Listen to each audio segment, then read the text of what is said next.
All right, hello everyone. This is Leanne at the National Weather Service in Missoula.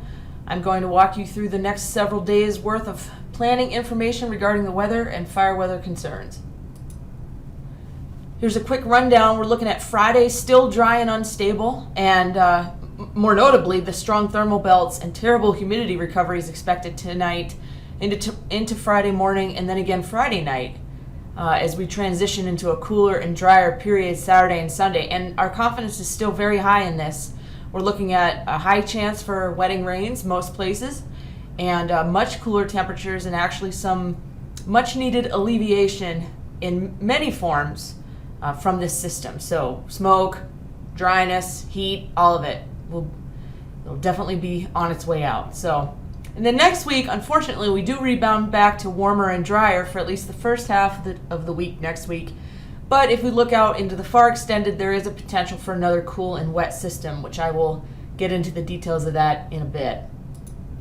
First, let's take a look at those min humidities we're expecting Friday versus the ones expected on Saturday. Obviously, we're going to see a change, and a change to much better humidities on Saturday. On Friday, you can see on the left, very dry. We've actually, we're probably going to lower these even further slightly in across central Idaho and into northwest Montana. But these are ballpark. These are pretty close. You can see down in southwest Montana, it's where the most notable low humidities are. And so combined with winds that we're expecting down there and the unstable conditions as well, our fire weather watch for southwest Montana, Beaverhead, Deer Lodge area will be upgraded to a red flag warning, if not already by the time you watch this recording. That being said, Saturday, very, very much improved humidities because of the front coming through and the low pressure that is expected to sit over us for at least the next 2 days. So very improved humidities as a result. So when that system rolls through, how much rain are we expecting? Well, in the mid-slopes and ridges, we're expecting a lot more QPF or precipitation amounts to occur as opposed to the lower elevations and valleys. A lot of green here, a lot of wetting rains, but up to an inch to an inch and a half of total rainfall possible in the mid-slopes and ridge tops. So, of course, the best chances, as you can see in this graphic, are across central Montana and central Idaho forests, but just about everybody will get a wetting rain from this system.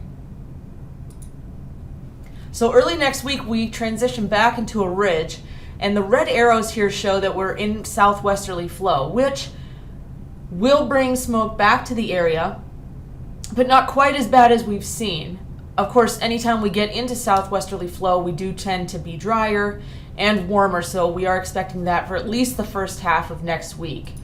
But then as you can see, this extended model, you can see a trough off the Pacific coast, and that is expected, or at least looking like it should move inland into the Northern Rockies section by later next week into next weekend. So perhaps our dry and warm, unstable period there in the midweek, early week portion won't be as long as we've seen, and we can get another rain and cool pattern. I mean, it is fall, right?